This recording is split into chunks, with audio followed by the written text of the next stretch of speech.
முட்டை குழம்புக்கு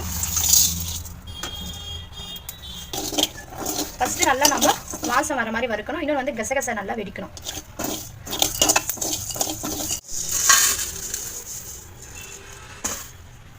வறுத்த மசாலா எல்லாத்தையும் போட்டுக்கிட்டோம் ஒரு பிளேட்டில். இது நல்லா ஆறட்டும். மிக்ஸியில் எடுத்துகிட்டு போய்ட்டு அரைச்சிட்டு வந்துட்டால் போதும்.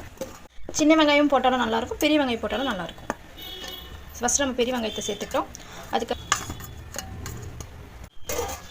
அடுத்து ஃபஸ்ட்டு ஒரு சின்ன அளவு இஞ்சி சேர்த்துக்கலாம். தேவையான அளவு கொஞ்சம் பூண்டு சேர்த்துக்கலாம். கொஞ்சமாக இருந்தாவே போதும். ஏன்னா நிறைய தேங்காய் சேர்த்துக்கிட்டிங்கன்னா குழம்பு வச்சுன்னா கிரேவி நல்லா இருக்காது. ஸோ இப்போ நம்ம பேஸ்ட் அரைச்சிட்டோம். இப்போ கடாயில் நல்லா எண்ணெய் சேர்த்துக்கலாம்.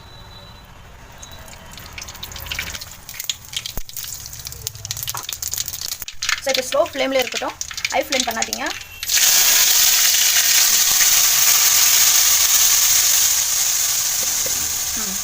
பச்சை வாசனைலாம் நல்லா போகும்.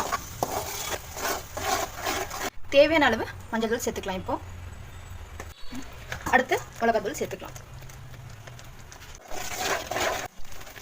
இப்போ மசாலா நல்லா இப்போ தேவையான அளவு உப்பு சேர்த்துக்கலாம். இப்போ இந்த ஸ்பைசஸை நல்லா நைஸாக அரைச்சிக்கணும். குழம்பு அரைக்காதீங்க, நல்லா நைஸாக குழம்புல சேர்த்துக்கலாம்.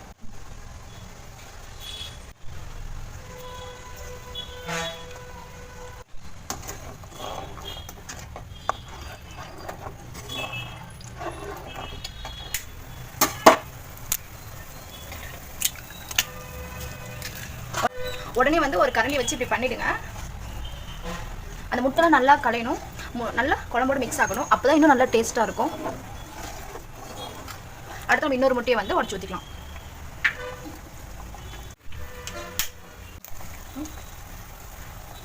அடுத்து நம்ம இன்னொரு முட்டையை வந்து ஊற்றிக்கலாம். உடனே நல்லா கலக்கிக்கலாம்.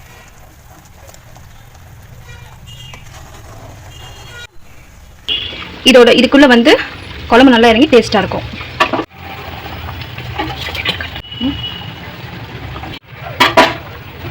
இப்போ நம்ம வேக வச்ச எல்லா முட்டையும் சேர்த்துக்கிட்டோம். இப்போ நல்லா குழம்பு நல்லா கொதிக்கட்டும். இன்னும் நம்ம வந்து கொத்தமல்லி கருவேப்பிலை வந்து லாஸ்ட்டாக சேர்த்துக்கலாம். ஏன்னா முட்டை குழம்பு தயார். இது தோசைக்கு, சப்பாத்திக்கு, சாதத்துக்கு வச்சு சாப்பிட்டா சுவையாக இருக்கும்.